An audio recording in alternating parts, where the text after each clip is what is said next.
자, 이어서 부등시안의 교정 부분 조금 더 살펴보도록 하겠습니다. 자, 앞에서 그래서 부등시안 같은 경우에는 안경으로 교정했었을 때 부등사위나 부등상시나 이런 것들이 문제가 될 수 있기 때문에 일반적으로는 부등시 같은 경우엔 컨택트 렌즈로 교정하는 것이 더 유리하다라고 말씀을 드렸는데요. 이제 세부적으로 들어가게 되면은 이 부등시를 발생시킨 원인이 굴절성에 의해서 발생이 됐느냐 아니면 안축장에 의해서 발생이 됐느냐에 따라서도 실질적으로 조금 더 유리한 처방이 있습니다. 결론적으로 말씀을 드리면 여기에서는 자세한 내용은 이제 말씀드리지 않고 이제 광학 시간에 아마 문제를 통해서 확인해 보실 수 있으실 거예요. 축성에 의해서 부등시가 발생을 했다라고 한다면은 이런 경우에는 굴절력이 한 4디옵터까지 차이가 나는 그 한계선 안에서는 안경으로 교정을 하는 것이 더 유리합니다. 유리하고요. 그리고 원인이 굴절성에 의해서 발생을 했다. 굴절성 부등시다라고 한 경우에는 이제 우리가 일반적으로 알고 있는 컨택트 렌즈로 교정을 하는 것이 유리합니다. 요거 같은 경우에는 이제 안경의 상대 배율이라는 것과 관련을 하는데 실제 망막상에 결상되는 상의 크기 같은 경우에는 안경 렌즈의 굴절력뿐만이 아니라 안경 렌즈의 중심 두께 그리고 착용하는 사람의 정점간 거리 뭐 이런 것들에 대해서 다 영향을 받아가지고 결상점의 위치가 달라지기 때문에 요렇게 원인에 따라서 이제 이렇게 처방하는 것이 조금 달라질 수가 있습니다. 효과적인 방법이 좀 다를 수가 있다라는 얘기죠. 단 부등 사이 같은 경우에는 컨택트 렌즈가 둘 다 뭐 어쨌든 간에 컨택트 렌즈가 유리하다 이렇게 보시면 되겠습니다. 이렇게 보시면 되겠고, 자, 그래서 이제 안경으로 교정을 했었을 때 발생할 수 있는 문제점에 있어가지고 부등 상시 부분은 이렇게 좀 구분을 해서 기억을 하시면 되겠고, 부등 사이 같은 경우에 컨택트 렌즈 교정을 못한다. 안경으로만 교정을 이제 할 수밖에 없는 상황이다. 렌즈를 못 끼는 경우도 있으니까요. 그런 경우에 우리가 선택할 수 있는 이제 선택지 같은 좋은 선택지라고 하면은 가능하면은 안경 렌즈에 있어서 광학적으로 유효한 부분이 들어갈 수 있게끔 광학적으로 유효한 부분이라고 하면은 광중심에서 한 30mm, 40mm까지는 그래도 프리즘에 대해서 위화감이 느껴지지 않은 좀 안정적인 범위라고 얘기를 해요. 광학적 유효 구경이라고 얘기를 하거든요. 그렇기 때문에 그 정도 사이즈의 안경테를 선택을 한다라고 하면은 부등 사이 같은 경우에도 사실은 크게 이제 부담스럽지 않게 사용을 할 수 있겠다라는 얘기입니다. 물론 너무 양안의 굴절력 값의 차이가 나게끔 처방을 하시지 않으셔야 되겠죠. 그죠? 너무 상이하게 뭐 5디옵도 차이 나는데 다 이렇게 다 처방을 하거나 이거는 좀 무리가 있기 때문에 가능하면 2디옵터 넘지 않게끔 뭐 보통은 근시안 같은 경우에 4디옵터까지도 견딘다라고 얘기를 하거든요. 원시안은 이제 최대 2디옵터. 요 선에서 안경테 사이즈를 갖다가 결정을 해줄 때 가능하면 이런 식으로 이제 상하폭이 좀 짧은 광학적 유효 구경이 들어가 있는 유효 구경만 들어가 있는 이런 이제 사이즈의 안경테를 선택을 해주신다면은 이제 적응하는데 좀 유리할 수 있으니까 좋은 선택일 수가 있겠습니다. 그래서 교정하는 어떤 뭐 처방 기술뿐만이 아니라 저희가 이런 것들을 선택하는 데 있어서 시력 보정 연구를 선택을 하는 데 있어서도 이 사람에게 어떤 것이 가장 적합할 것인가에 대한 어떤 고민도 많이 필요합니다. 그래서 후에 이제 재료학 부분도 살펴보시겠지만 여러 가지 이 피검자의 니즈를 들어보고 이 니즈에 적합한 것을 우리가 아는 선에서 선택을 갖다 할 수 있으려고 하면은 굉장히 다양한 이런 시력 보정 연구에 대한 지식이 필요한 거죠. 많이 알아야 선택할 수 있는 폭이 넓어지니까요. 그래서 많은 것들을 좀 고려를 해서 가장 좋은 선택이 될 수 있게끔 도와주실 수 있으셨으면 합니다. 자, 다음으로 교정을 할 때요. 이제 이 부등시 같은 경우에는 조금 주의를 해야 되는 것이 어린이 같은 경우, 근데 어린이라고 했었을 때는 12세 이전에 이제 아동을 어린이라고 저희가 이제 이렇게 기준을 잡고 있는데 이런 경우에는 부등시라 하더라도 이 친구가 가지고 있는 그 굴절 차가 꽤 크다 하더라도 가능하면은 이 굴절 그 차이만큼에 대해서 완전 교정하는 것을 원칙을 하고 있습니다. 물론 이제 보통 어린아이들 같은 경우에는 부등시가 있는 경우에 크게 어떤 불편함을 못 느껴서 얘기를 안 하는 경우가 대부분이라고 얘기를 했죠. 말씀드렸죠. 그리고 교정을 해서 안경을 착용을 시킨다 할 경우에도 좀 잘 착용을 안 하는 경우가 대부분입니다. 그래서 사실은 부모님들께서 좀 더 많은 관심을 갖고 계속적으로 아이가 이제 착용할 수 있게끔 도와주셔야 되는데, 왜냐하면은 시기능이 최대한 자기가 가지고 있는 시기능이 발현이 되기 위해선 자극이 있어야 되거든요. 이 시자극에 대해서 인지를 하고 완성되는 그 시기쯤을 보통 한 12세쯤으로 보고 있어요. 그래서 이 시기에는 계속적으로 망막에 계속 자극을 줘서, 이제 이 정도가 실제 볼 수 있는 최대한의 어떤 선명도라는 것을 인지를 시켜줘야 되는데, 만약에 부등시가 있고 한쪽은 잘 보이고 한쪽은 잘 안 보인다. 양안이 뜨고 있지만 이러한 눈 같은 경우 좋은 쪽만 계속 사용을 하는 거죠. 결국은 불편함은 없어요. 근데 이런 경우에 안 좋은 쪽 눈 사용을 안 하기 때문에 시자극이 없기 때문에 계속적으로 퇴화가 되는데, 특히 어린 시절, 어린 시기, 어린 나이 또래의 친구들 같은 경우에는 망막에 시자극이 계속 있어야지, 아, 이게 이제 실제적으로 내가 보는 선명도구나라고 인지가 되면서 이제 어떤 안 보이는 것에 대한 불편함을 느끼고, 이제 어떤 이제 교정을 했었을 때 어떤 선명한 거에 대한 어떤 교정 효과가 나타나는데, 시자극이 전혀 없다, 그냥 이렇게 방치가 돼버렸다라고 하면은 안 좋은 쪽 눈은 계속 안 좋아져요. 좋은 쪽 눈은 오히려 더 조금 더 좋아질 수도 있어요. 근데 안 좋은 쪽 눈은 계속 안 좋아지고 더 문제가 되는 것이, 시자극이 없다 보니까 아, 원래 이렇게 보이는 게 정상이구나라고 인지를 하다 보니까 나중에는 교정을 해도 교정이 안 된다라는 얘기죠. 그래서 이제 조금 뭐 늦게라도 어린아이들 같은 경우에 이제 조금 시력 차이가 난다라고 했었을 때, 처음에 뭐 예를 들어서 마이너스 3D, 예를 들어서 양쪽에 굴절력 값의 차이가 뭐 3D업도 굉장히 많이 나는 거잖아요. 이렇게 차이가 난다 하더라도 단계별로 조금 시간을 두고 한 2, 3개월마다 조금씩 굴절력 값의 변화를 주면서 좀 적응할 수 있도록, 뭐 처음에는 양한 한 1디옵터 정도 이렇게 차이값을 두는 거죠. 그렇지만 다 맞춰진 건 아니지만 이렇게 해서 좀 적응을 하고 나면은 또 3개월 후에 또 방문하게끔 해서 한 1.5디옵터, 그 다음에 2디옵터, 2.5디옵터 이런 식으로 해가지고 단계적으로 이렇게 완전 교정할 수 있게끔, 그래서 이제 시자극이 충분히 망막에 이제 자극될 수 있게끔 이런 식으로 해주셔야지 발달할 수 있는 시기능이 충분히 발달을 할 수가 있고, 결과적으로는 양안에서의 어떤 양안시 기능까지도 이제 얻을 수가 있는 겁니다. 그건 이제 12세 이전인 경우에 이제 이렇게 우리가 기대해 볼 수가 있으니까, 그때쯤은 이제 유심히 관찰하면서 조금 더 많은 방문을 하면서 안경원이나 안과를 방문을 하면서 시자극이 충분히 이루어질 수 있게끔 이렇게 도와주셔야 되는 부분이고, 근데 예를 들어 가지고 부등신데 생활하는데 불편함이 없어가지고 그냥 뭐 방치가 되는 상태로 어른이 되었다. 그러면은 이제 오랫동안 이렇게 생활을 해왔기 때문에 이럴 경우에 불편함이 없이 생활을 해왔기 때문에 교정을 안 했겠죠. 그래서 좋은 쪽 눈은 이제 좋을 거예요. 안 좋은 쪽 눈은 굉장히 안 좋을 거고요. 그렇지만 별로 불편함을 못 느끼는 경우는 좋은 쪽이 있으니까. 그렇지만 이 사람 같은 경우에는, 이런 환자 같은 경우에는 양아시에 분명히 문제가 있어요. 그렇지만 생활하는데 크게 문제가 안 됐던 거죠. 자, 이런 사람을 갖다가 부등시가 있다라고 해가지고 교정을 갖다가 해준다 라고 하면 너무 오랫동안 이 상태로 지내왔고, 이미 이제 망막에 자극을 주고 시기능이 발달한 시기는 이미 늦어져 버렸고 하기 때문에 교정을 했었을 때도 적응하기가 힘들고, 교정을 해준다 하더라도 시기능의 어떤 발달하는 그런 기대치가 전혀 우리가 기대해 볼 수가 없기 때문에 의미가 전혀 없어요. 그렇기 때문에 그런 경우에 이제 성인이 되고 난 후에, 시기능이 완성된 후에는 완전 교정하지 않습니다. 그런 경우에는 가능하면은 이제 2디옵터를 넘지 않는 선, 혹 뭐 아주 젊거나 그리고 굉장히 고도 굴절 이상한이라 가지고 조금 뭐 굴절력 값의 차이에 대해서 좀 무디게 느끼는 그런 경우에라고 하면은 한 4디옵터까지의 차이값도 견딜 수가 있거든요. 그런 경우에는 그 정도의 차이값을 둬서 교정을 해보는 걸 갖다 시도를 해볼 수는 있겠지만, 뭐 예전에 만약에 안경을 썼다라고 하는 경우에는 거기에서 큰 변화를 줬었을 때 만족도도 굉장히 떨어지고, 쓰지 않고 지내왔다라고 했었을 때 갑작스럽게 시력이 나쁜 쪽 눈에다가 어떤 교정값을 넣어가지고 교정을 해준다.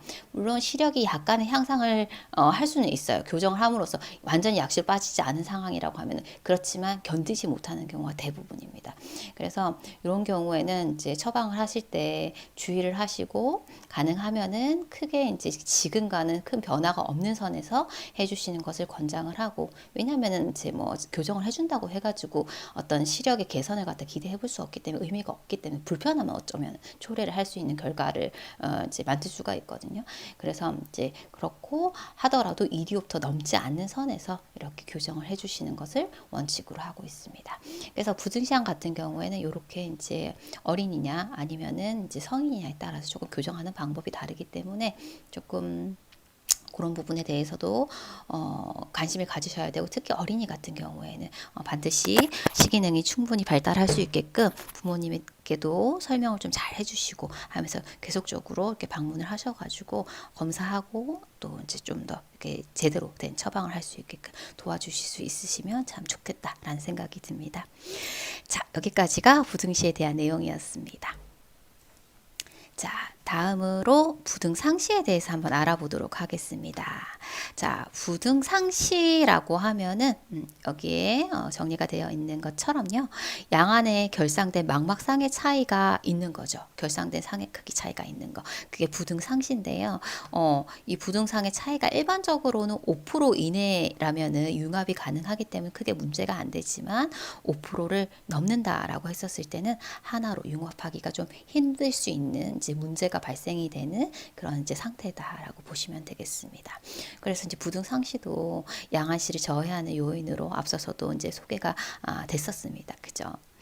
자, 이 부등상시 같은 경우에도 발생할 수 있는 원인이 여러 가지가 있는데, 빈도적으로 가장 이 부등상시를 발생시키는 원인으로 많이 이제 많은 비율을 차지하고 있는 것이 부등시를 교정했었을 때, 부등시 교정했었을 때가 대부분 이제 이 부등상시를 초래하는 그런 원인으로 가장 빈도적으로 많은 부분을 차지하고 있고요. 그리고 역시나 양안의 안축장 길이가 좀 다르다 했었을 때도 부등상시를 발생시킬 수 있겠죠. 자, 그리고 망막에 분포한 시세포 분포가 이제 다른 거죠. 양안이 각각 다른 거예요. 그러다 보니까 인지를 할 때도 상의 크기를 갖다가 좀 다르게 인지할 수 있는 그런 이제 결과로 나타날 수가 있습니다.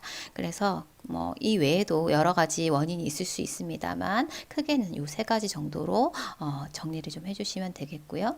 자, 이렇게 상의 크기가 다르다라고 하면은 크기가 다르기 때문에 시각적으로 우리가 같은 상으로 인지하기가 힘들어요. 그래서 1차적으로는 굉장히 왜곡도 일어나고, 그리고 이제 합치기가 힘들기 때문에 굉장히 좀 눈도 피곤할 수가 있고, 그리고 상이 하나로 아니고 겹쳐져서 보이는 이제 요런, 그리고 나서 너무 힘드니까 또 억제로 이어지고 이런 식으로 이제 이행이 되는 것이죠. 자, 이것이 부등상시인데요. 부등상시 같은 경우에 뭐 부등시 같은 부등시를 교정했었을 때 이게 발생한 부등상시라고 하면 이 교정하는 부분에 있어가지고 어떤 교정하는 방법을 달리해서 해결을 해주시면 될 테고, 그렇지 않은 경우다라고 하면은 이 부등상시에 또 이용할 수 있는 렌즈가 또 따로 있습니다. 부등상시 같은 경우에 상의 크기만 다른 것이 어떤 굴절력의 문제는 아니거든요. 그래서 이때 사용할 수 있는 렌즈는 굴절력은 없어요. 단 배율 변화만 줄 수 있는 그러한 렌즈가 있는데, 이 렌즈를 등상 렌즈, 사이즈 렌즈라고 합니다. 등상 렌즈, 사이즈 렌즈. 그래서 이 렌즈는 굴절력은 없어요. 굴절력은 없는데 망막상의 크기 차를 양쪽에 딱 똑같이 맞출 수 있게끔 배율 변화 맞춘 그러한 렌즈를 이제 등상 렌즈다라고 보시면 되는데, 요것도 이제 두 가지 종류가 있습니다.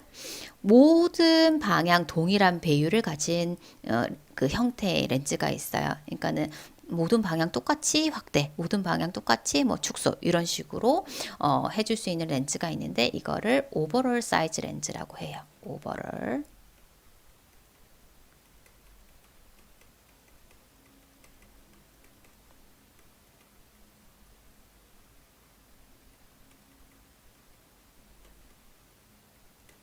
자, 그리고 이제 요렇게 말고 임의의 경선 방향, 우리 이제 원주 렌즈처럼요, 한쪽 방향의 경선에만 확대나 축소, 이제 필요한 부분에 대해서만 확대 축소를 갖다가 만들 수 있는 렌즈가 있어요. 자, 요거 같은 경우는 메리디오널 렌즈라고 합니다. 메리디오널 사이즈 렌즈.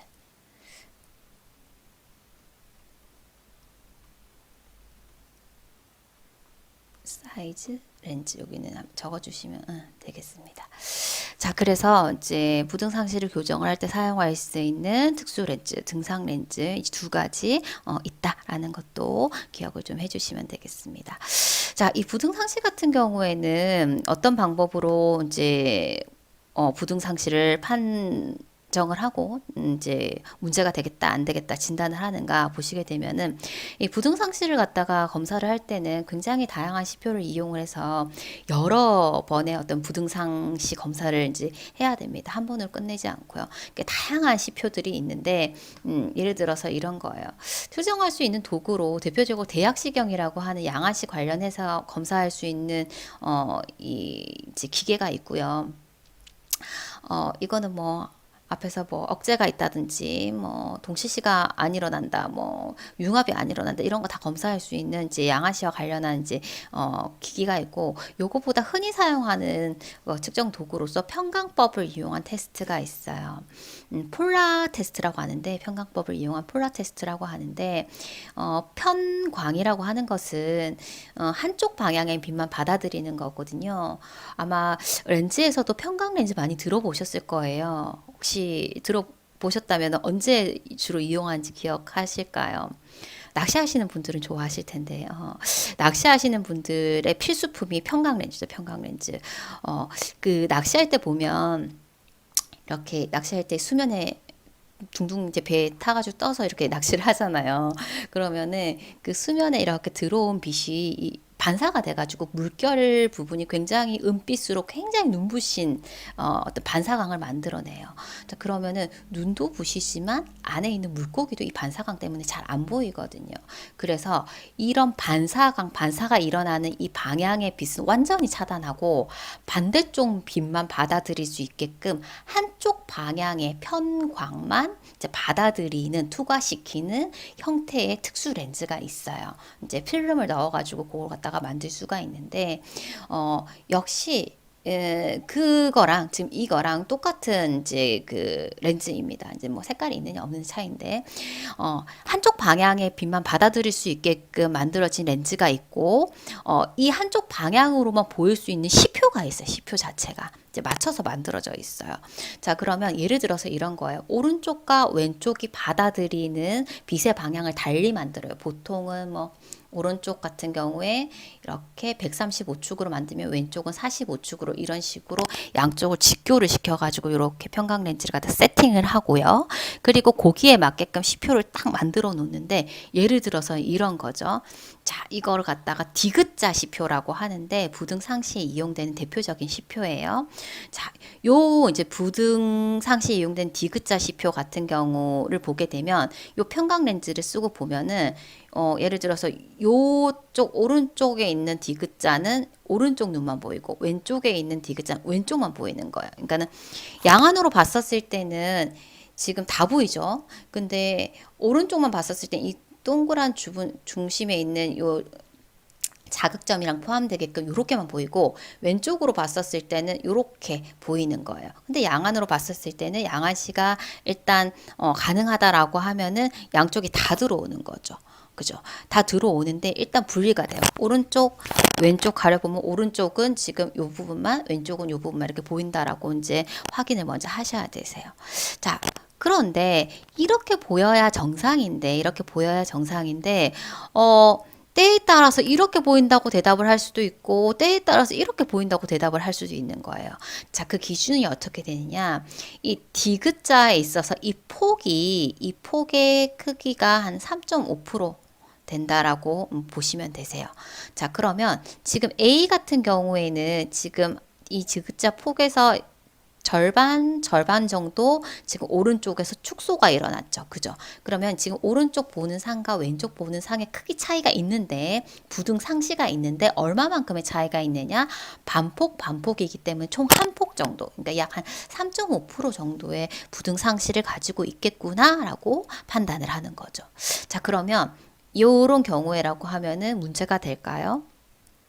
저희가 앞서서 배웠었던 기준치를 적용을 시킨다면 5% 이내이기 때문에 융합을 하는데 문제가 안 되기 때문에 부등상시가 있겠으나 크게 문제가 되지는 않겠다라고 이제 판단이 되는 거죠.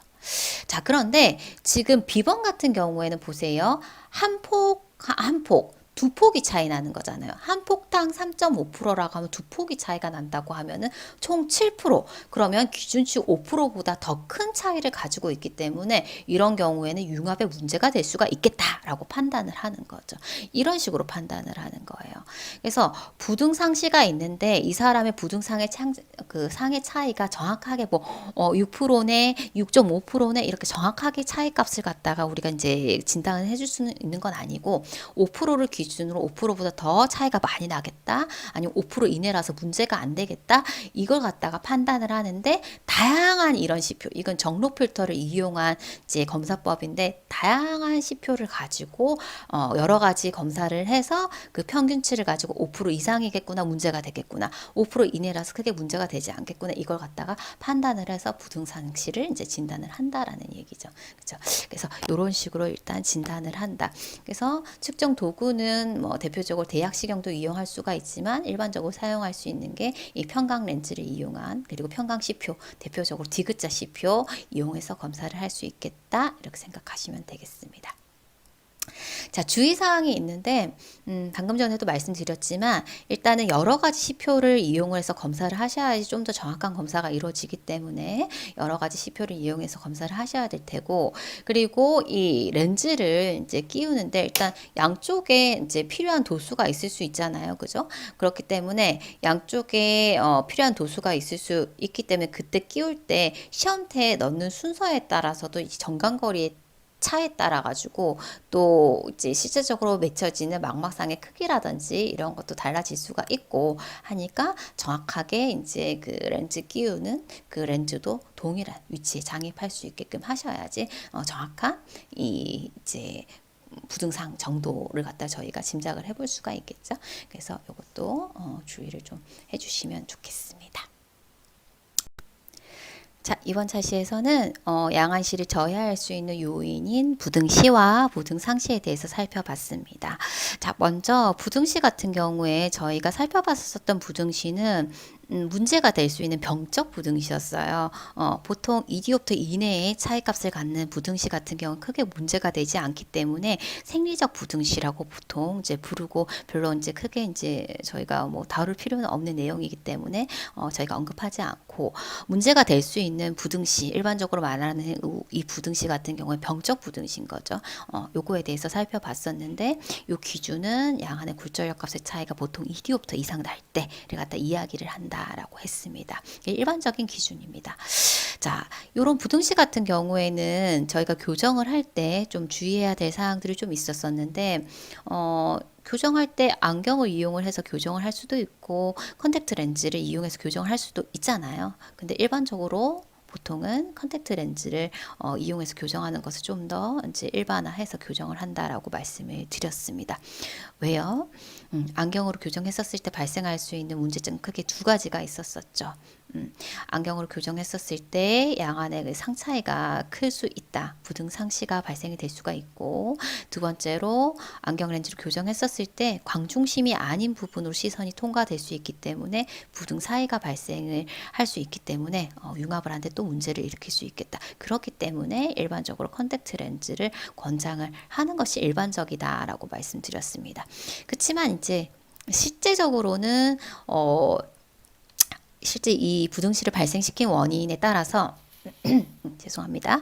부등시를 발생시킨 원인에 따라서 축성인지 굴절성인지에 따라서도 실제 안경으로 교정했었을 때가 더 유리할 수 있고, 혹은 컨택트 렌즈로 교정했었을 때 더 유리할 수 있는 부분이 있기 때문에 디테일하게 들어가면은 조금 이제 달라지는 부분이 있을 수 있다라는 것도 지금은 염두에만 두시고, 나중에 조금 더 깊숙이 들어갔었을 때 좀 구분을 하셔가지고 교정하실 때 좀 더 참고로 해주시면 좋을 것 같습니다. 자, 그렇게 보시면 좋겠고, 만약에 안경을 선택을 하게 된다라고 하면 가능하면은 사이즈가 작은 광학적 유효 구경만이 들어간, 그러니까 뭐 한 3, 40mm 정도, 그죠? 요 정도 되는 사이즈로 선택을 해준다라고 하면은 조금 더 좋은 선택이 될 수 있겠다라는 말씀도 드렸고요. 그리고 교정을 할 때 어린아이 같은 경우와 어른 같은 경우 교정할 때 그 원칙이 좀 달랐었죠. 어린이 같은 경우에는 완전 교정, 그리고 어른 같은 경우에는 2디옵터가 넘지 않는 선에서 교정하는 것을 원칙으로 하고 있다. 이 내용에 대해서 살펴봤습니다. 자, 부등상시 같은 경우에는 양안의 상해 크기 차이가 나는 눈을 부등상시라고 했고요. 이 한계치가 5% 이내의 부등상 같은 경우에는 융합이 가능하기 때문에 문제가 되지 않고 5% 이상 차이가 난다라고 하면은 융합에 문제가 될 수 있기 때문에 이런 경우에 부등상시를 교정하기 위해서 특수 렌즈가 이용이 된다라고 말씀을 드렸었죠. 그 렌즈가 사이즈 렌즈, 등상 렌즈가 있었습니다. 그죠? 이 등상 렌즈도 두 가지가 있었거든요. 오버롤 사이즈 렌즈, 메르디오널 사이즈 렌즈, 이 두 가지 각각 어떤 차이가 있는지 한번 정리를 좀 해주시고요. 그리고 이제 부등상시 같은 경우에는 진단을 할 때 일단은 그 기준치 5%에서 상해 차이가 5% 이상인지 아니면 5% 미만인지에 따라서 문제가 되겠다, 안 되겠다의 여부가 이제 판단이 되기 때문에 여러 가지 이제 일반적으로 사용하는 검사법이라고 하면은 평강 렌즈를 이용한 검사법이었잖아요. 그래서 이 평강 렌즈를 이용을 해서 검사를 하되 다양한 시표를 가지고 검사를 갖다가 시도를 해서 평균치를 가지고 문제 여부를 갖다가 따져가지고 진단을 하셔야 되겠다라는 부분, 그리고 렌즈를 넣을 때 반드시 정강거리 딱 잘 맞춰서 양쪽에 동일한 순서대로 넣어야지 정확한 검사가 이루어진다라는 부분, 여기까지 한번 정리를 해봤습니다.